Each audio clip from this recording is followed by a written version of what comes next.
And welcome back to the Gridiron Address. And rough weekend of football for my teams.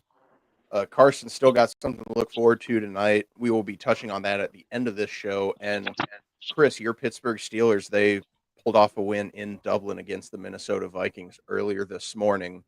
And also, real quick, I want to throw it out. Why do the Minnesota Vikings have to play in Europe in back-to-back weeks? They have a London game next week as well. I don't understand.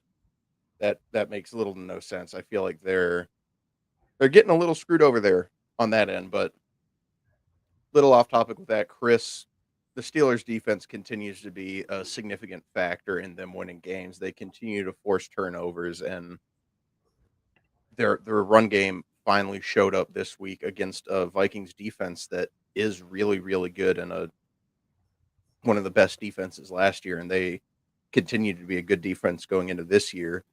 Do you think this is one of the more balanced Steelers team that we have seen in recent years? And could that be an indication of actually getting a playoff win instead of a one and done in the wild card? Well, it definitely looked more balanced than I was expecting going into a Dublin game. And on your whole note with that, I'm completely against European games. I know that Jason and I both have the same opinion on that I don't think they should be a thing at all.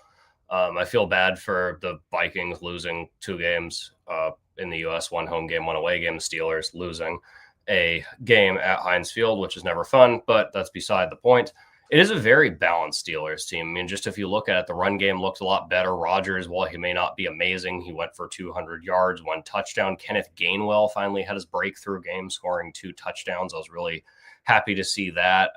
With Warren out, he's kind of filling that void. DK Metcalf had the longest reception from scrimmage this week as well, which looked really good. But also on the defensive side of the ball, man, we just looked so much better. I mean, with a pair of interceptions from TJ Watt, which is always really good to see. Deshaun Elliott got interceptions. Looked a lot more of a smooth game that you would see in, non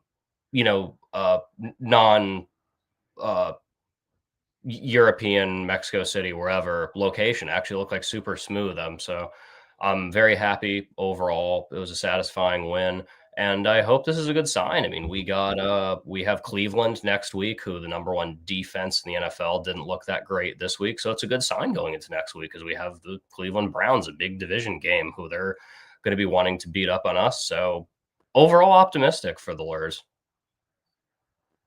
And Carson, do you think this is one of the better balanced Steelers team, and how do you think that projects for any potential postseason success?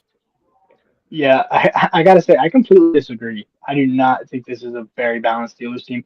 I think it's unbalanced in the opposite way. I don't think this defense is very good this year. And I know that sounds a little silly because I think they have 11 turnovers on the season in 4 games, which is insane, but I just don't think it's a sustainable formula to winning games.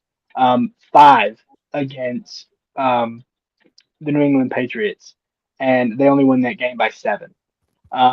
You get 1 in this game, and it's a close game.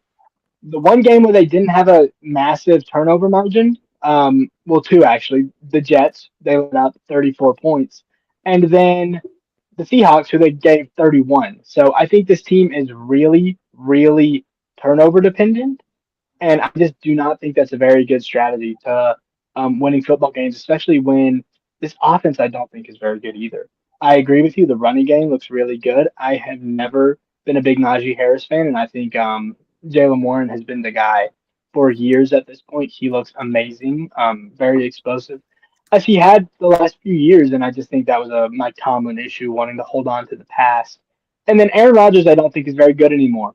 I am a Packers fan, so You could say I have a lot of reason to love Rodgers. You could say I have a lot of reasons to hate Rodgers.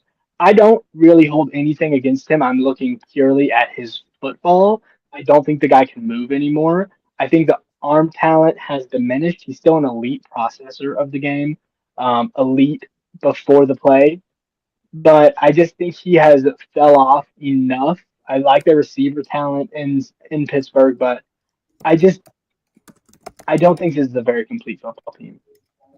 I don't And think it's a very balanced football team. I think the defense has a lot of issues, and I think the offense has issues that will run their ugly head, or will rear their ugly head before the season's over. I would be shocked if this team made the playoffs. Uh, and I know that that's kind of crazy to say because they're basically a lock for 9 wins and a playoff appearance and a first round exit.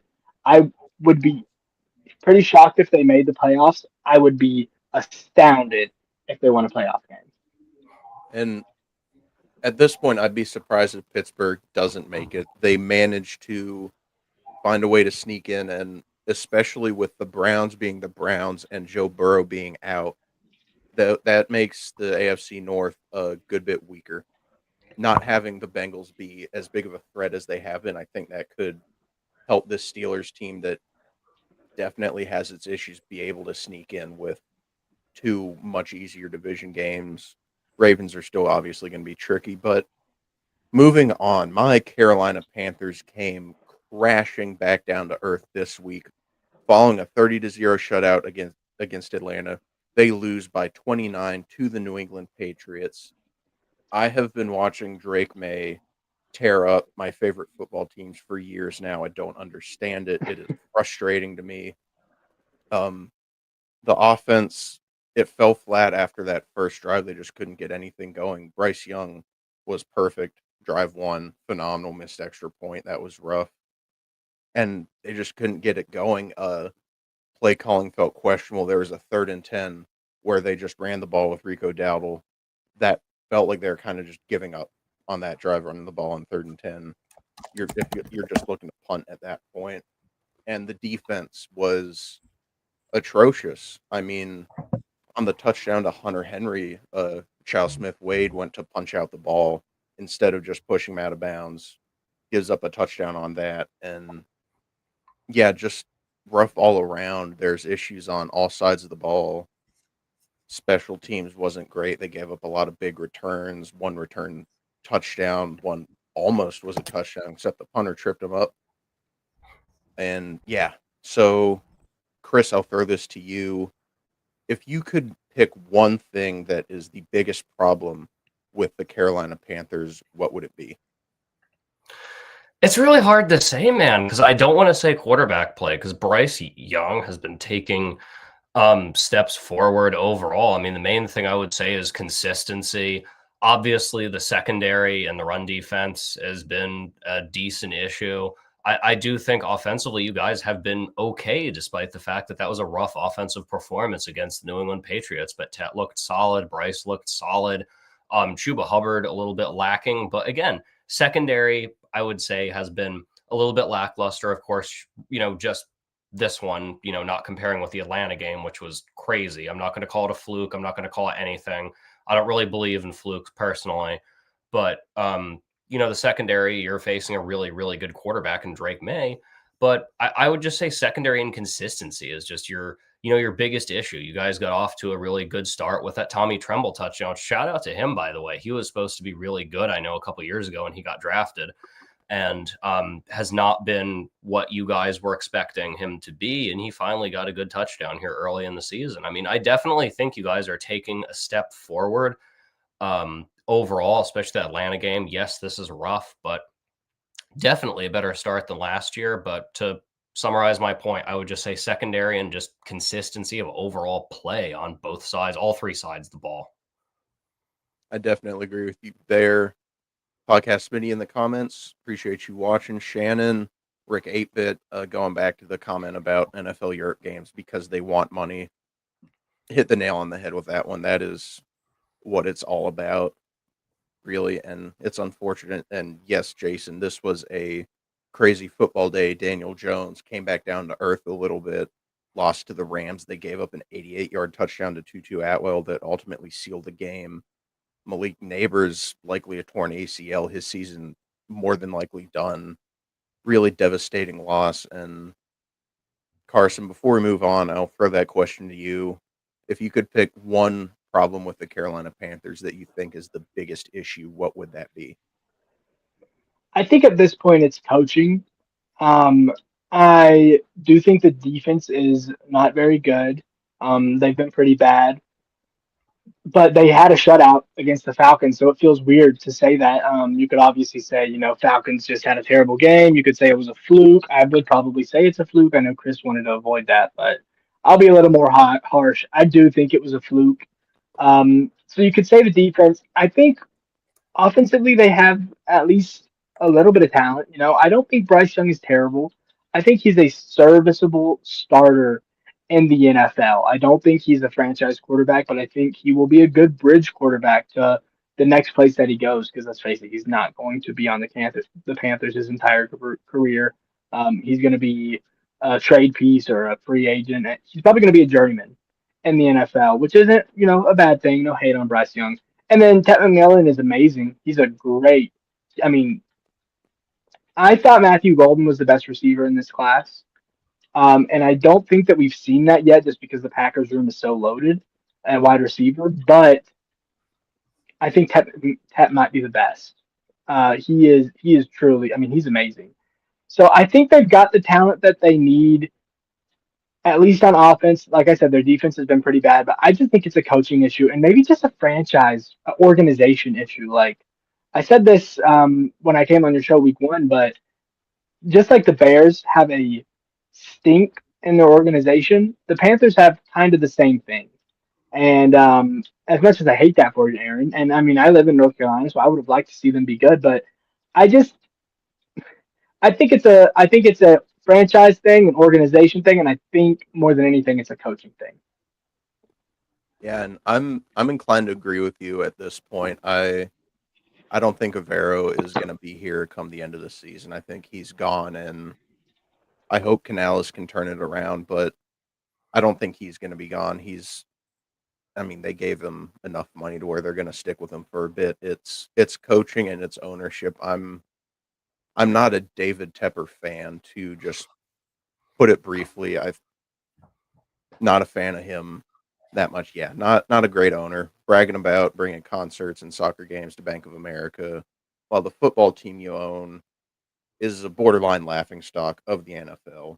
You don't like to see that at all. But moving on, Jackson Dart picked up a win in his first career start against a really good Chargers team, but in the process, he took 5 sacks, which highlights a very significant issue on the offensive line for the New York Giants. Carson, do you think Jackson Dart's going to be able to hold up behind an offensive line that is playing like that?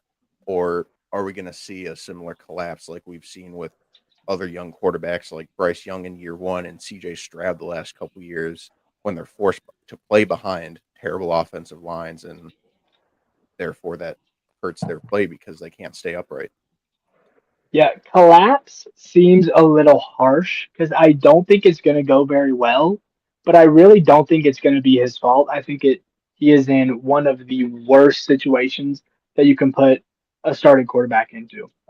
Especially like not just a starting quarterback, but a quarterback who is literally starting out in the NFL. This is just a rough situation. Malik Neighbors goes out. He is the only high end receiver on this entire roster. The rest of the receivers are like low end wide receiver twos at best. I think Wendell Robinson is maybe like a low end wide receiver two, and the rest are all wide receiver threes. Um, the defense not very good. Not especially not as good as I thought they were going to be, especially up front. They just got Abdul Carter. They have Sexy Dexy, who almost had a pick six today. I really would have loved to seen that.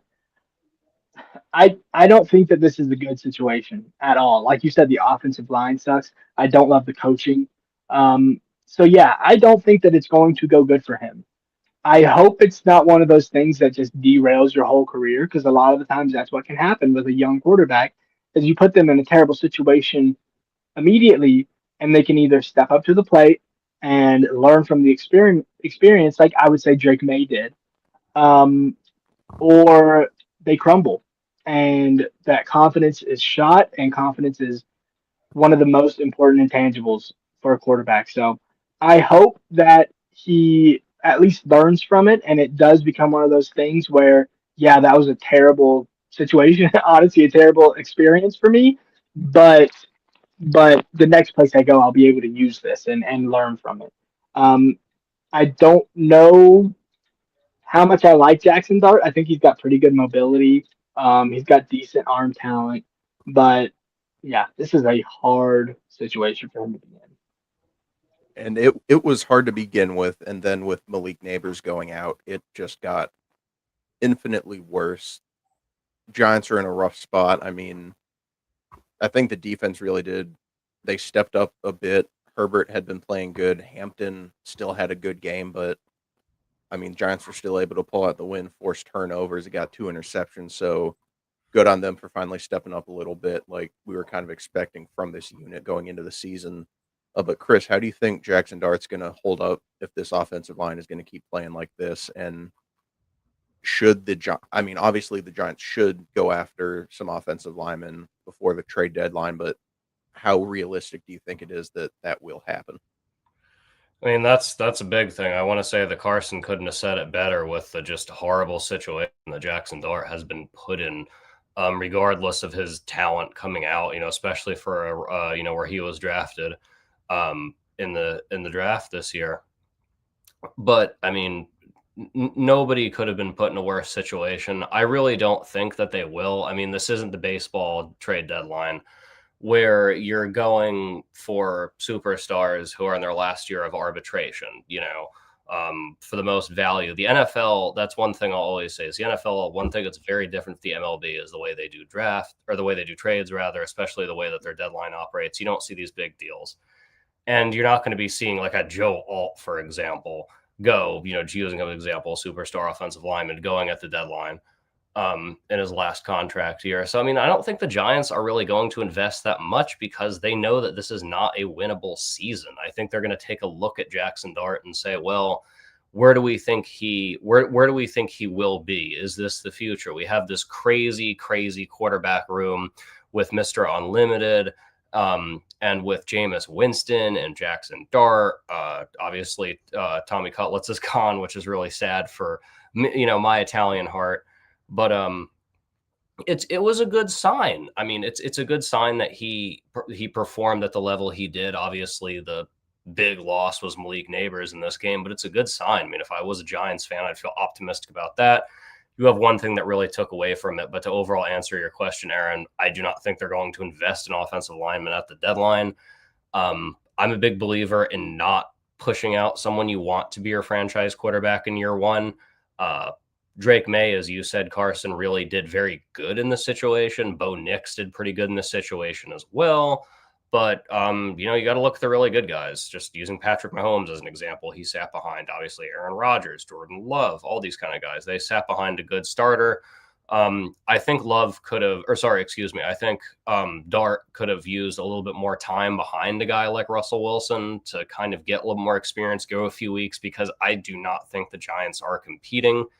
And I think, honestly, they should have waited a little bit before they started him to give him a little bit more development. But you got to win against a really good Chargers team, a really good offense, and a really good defense. So hat off to the Big Blue. Hats off to the Giants, man. It was a good win this week, even though you had a huge loss at wide receiver. And Shannon in the comments saying Dart will do fine when he gets a new coach. Coaching changes. It's going to happen for the Giants. I love Brian Daboll. My Brian Daboll love. Saying they don't develop guys anymore. They just throw them against the wall and see if they stick. Yeah, that's what it feels like. Chris, I feel like we've said it multiple times on the show before. Starting quarterbacks early in their career, unless they're like very, very clearly ready to be put in that situation, is usually not a good idea, because teams that are going to be taking quarterbacks that high, they're bad for a reason, and a young quarterback is not going to be ready to step into a situation like that. We've seen it time and time again. the Texans didn't have the offensive line for Stroud. We're seeing that come back to bite them. Bryce Young was set up for failure his rookie season. That offensive line was atrocious. And yeah, it's becoming a pretty significant problem. But Carson, I'll throw that to you as well. Do you think it's realistic that the Giants try to get some depth or maybe push for like a lower end starter on the offensive line just to get some help in there because it's fairly evident that they need it? I wouldn't hate if they went for like a lower end starter, maybe. I don't think they should. I'm 100% with Chris. Throw the season at the door. Get a high draft pick. Basically, they don't even have to tank because they're just awful. Um, I think it's not a winnable season, especially not that Malik Neighbors is out anymore. Um, the offensive line is so bad. The coach is bad. The defense is man. I don't think it's a winnable season. I say you just throw on this one. Let Tell Jackson Dart go out there and just experiment. Figure out what you're good at. Figure out what you're bad at. Figure out the guys you like. Figure out the guys you don't like. Um, Hopefully next year we can upgrade it a bit for you. That would be my strategy because I don't think it's a winnable season. I don't think there's any real point in in making any sort of changes, especially, you have a young quarterback. Changes like that are another thing that it's not easy, bringing in a new offensive lineman is not easy. You saw this with the Packers against the Browns. Zach Tom and Aaron Banks were out. They brought in the two subs, two guys I don't even think are really that bad, but it's just hard. You bring them in the offseason, they don't get a lot of reps, and then you bring them in off the bench, they don't have a lot of game reps, even less game reps.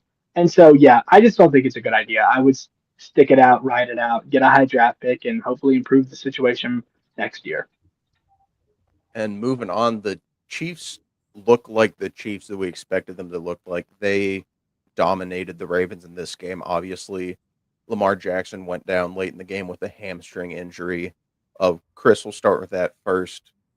How concerned are you with this injury for Lamar Jackson and the Ravens? Because the Ravens are off to a really rough start, 1-3. We were not expecting this out of a team that I still think they can be good. Obviously, if Lamar Jackson's going to miss time, that could seriously hurt their season.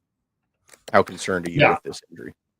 Yeah, I mean that was huge. I mean, I know we were talking about that before we went on the air. I was saying, that was a big thing. He had that hamstring injury. And I mean, yeah, they have had a pretty tough start to the season with Buffalo, Kansas City, and Detroit being a part of that. They have Houston and the Rams, Chicago, Miami. So some, kind of a mixed bag there. They have Cooper Rush as a backup, though.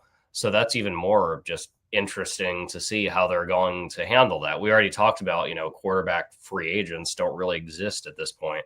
So not having Lamar Jackson, man, that is a big deal because he is a game changer. And the big thing with the Ravens is all the way back to the Greg Roman days. They're basing that offense around him. They have completely archetyped that offense around him. And without him, that is very, very concerning with how hard their schedule is going into an AFC North schedule, going into playing teams like the Browns again that they beat previously, going into playing the Steelers, the Bengals, who still want to win. It's rough. I'm overall concerned. We don't have a full injury report on Lamar Jackson currently, but if this is something where it's multiple weeks and it's not just a tweak, I would be really worried if I was a Ravens fan because I don't know how much they can win with Cooper Rush. I mean, I know he won a couple games in Dallas, kept them in it a few years ago when Dak Prescott went down, but this is a much different offense than Dallas of a few years ago. This is the Baltimore Ravens, who are solely and will live and die by Lamar Jackson, for better or for worse. I think it's for the better because I love watching the Ravens offense with him and Mark Andrews and everyone else on that great team. So we hope for a speedy recovery for Lamar. And again, Ravens, man, I love watching them play. I know I'm a Steelers fan, but I love watching them play. They're such a great just combination of offense and, hard-nosed defense. And Carson, how concerned are you with this Lamar Jackson injury? I mean, if he only misses like a week or two, they'd be able to salvage it. But if he's going to miss much more time than that, it might mean the end of their season because off to a 1-3 start, it's already going to be hard enough to bounce back from that, let alone losing your superstar quarterback for an undetermined amount of time right now. Yeah, how concerned are you about this injury for Lamar and for the outlook of the Ravens season? I'm pretty concerned. I'm concerned even if Lamar Jackson is in there, but the reason I'm even more concerned now that Lamar Jackson is out is because they are living and dying, like Chris said, by Lamar Jackson and by their offense. Their defense has been horrible to start the year, absolutely horrible. And we kind of saw this last year. Their defense was pretty bad to begin the year, and then after like week 10, I think maybe week 11, they were just like number one in everything. They were amazing to end the year, but they've dug themselves a hole. And without Lamar Jackson, especially if he's out for like 3 weeks, it might be. Luckily, they have a pretty light schedule. I don't think the Texans are very good. You mentioned Miami. Some teams that I think should be some pretty easy wins, and they're just going to have to lean on Derrick Henry at this point because I don't think that we're going to get much out of Cooper Rush. Um, it is really concerning. Um, they played a good Chiefs team. I think the Chiefs proved that they are A1 title contenders. Especially, I mean, Xavier Worthy changes this entire offense for the Chiefs, but they still should not have gotten drummed like that. Not with the amount of talent they have on the ball. I think Harbaugh is getting close to being on the hot seat, and I never thought I'd say that about Harbaugh, but I mean, these last few years, I feel like they have underwhelmed compared to the amount of talent they have. I am very concerned about the Chiefs or about the Ravens, and I am extremely, extremely concerned about them without Lamar Jackson because, like Chris said it the best anybody could. They live and die by Lamar.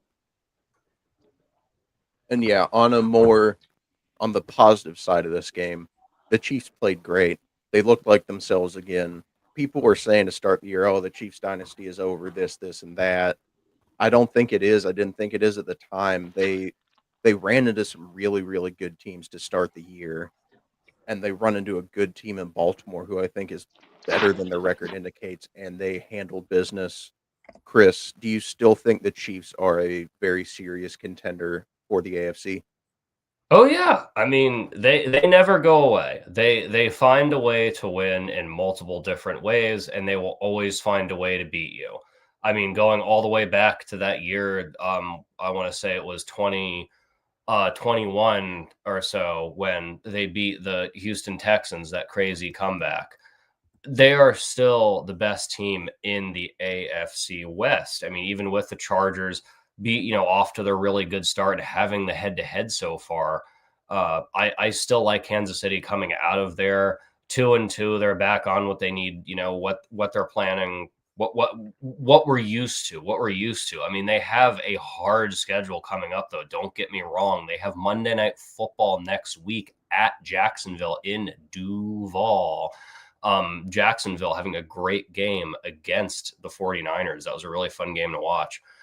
Detroit, a feisty Raiders team, a Commanders team, a Bills team, a Broncos team. It's going to be tough. So it would not surprise me if it comes down to the last couple weeks of the year that they win that division. But I still think that they're going to, because in the end, Patrick Mahomes, Travis Kelce, and that entire great Steve Spagnuolo-led defense, I'm never going to count them out. I refuse to count that team out. They could be 500 going into the last 4 weeks of the season, and I still think that they would find a way to win that division and easily at least go to the AFC Championship. They are a team you never count out and you always respect.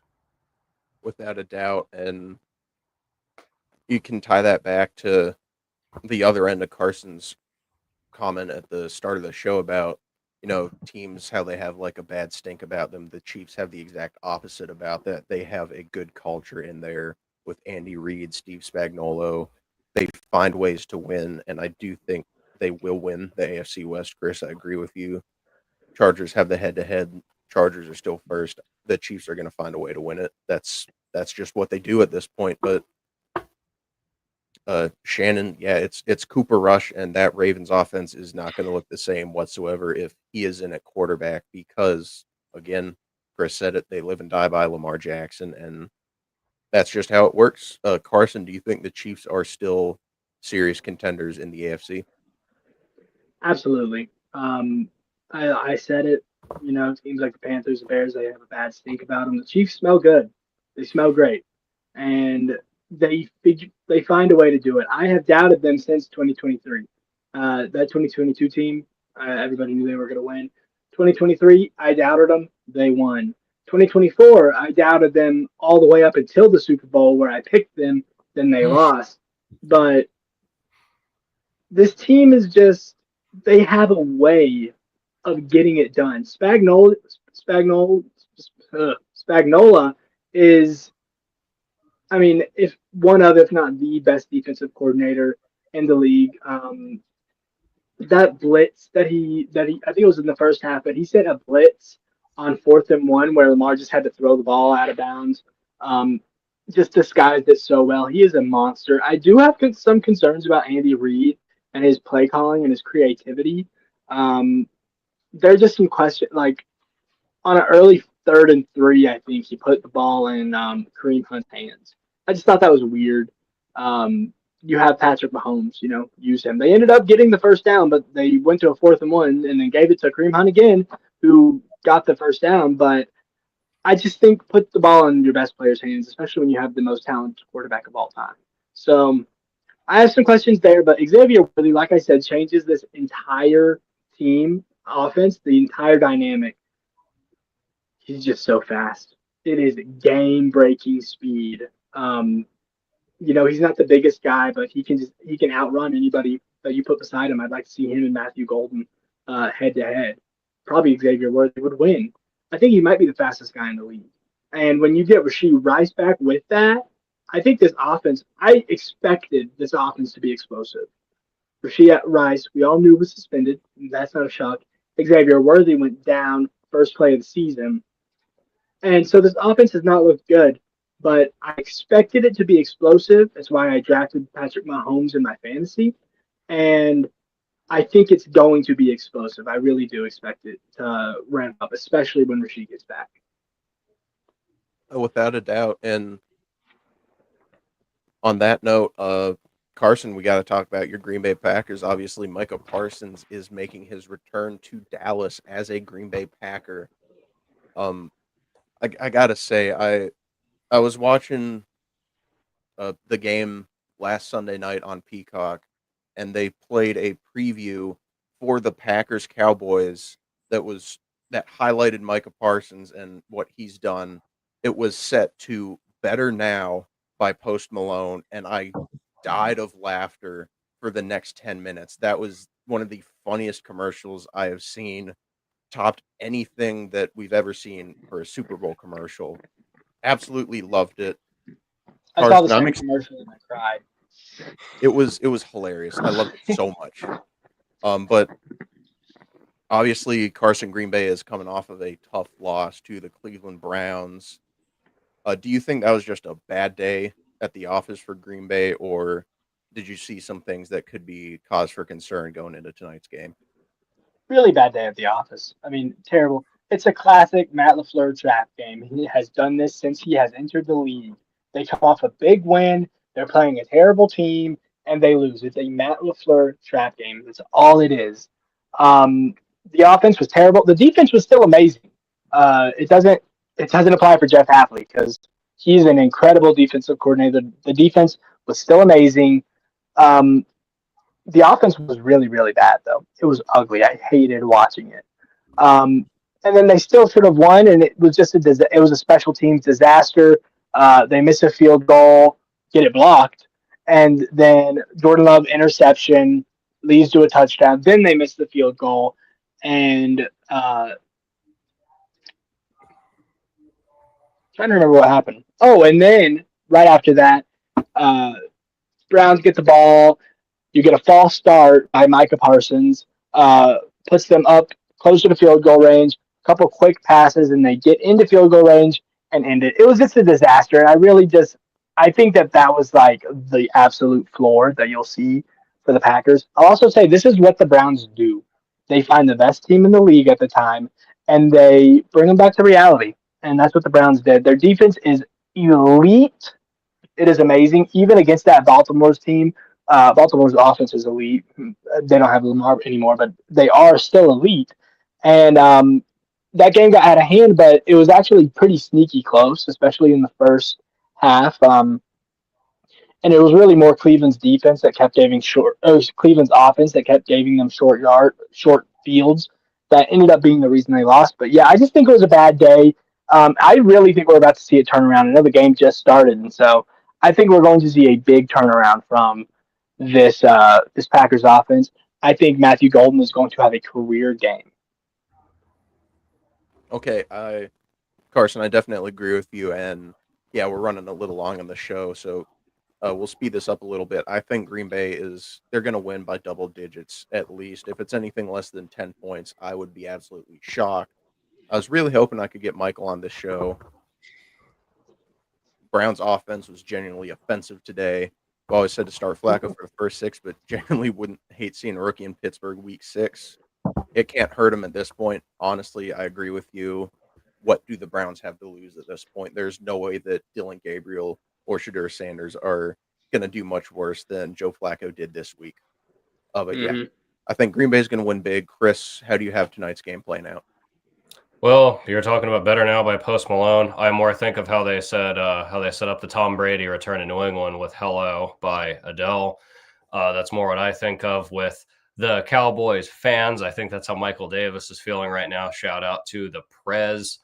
But overall, yeah, give me Green Bay. I think overall, elite defense, as Carson said. He touched on a lot of points I want to. We want to go watch that game, so I'm just going to make this short and sweet. Give me Green Bay. Give me Green Bay by 14. I mean, I think they're going to win by 2 scores. I think they'll win by 14 points. And I think Dallas puts up a fight, but Jordan Love, man, he's consistent enough. He is just, man, as long as he can limit the turnovers, I like the Packers. So yeah, I think we'll go straight Packers here. I assume, Carson, you do have the Packers as well. So we'll go Packers straight on the board here.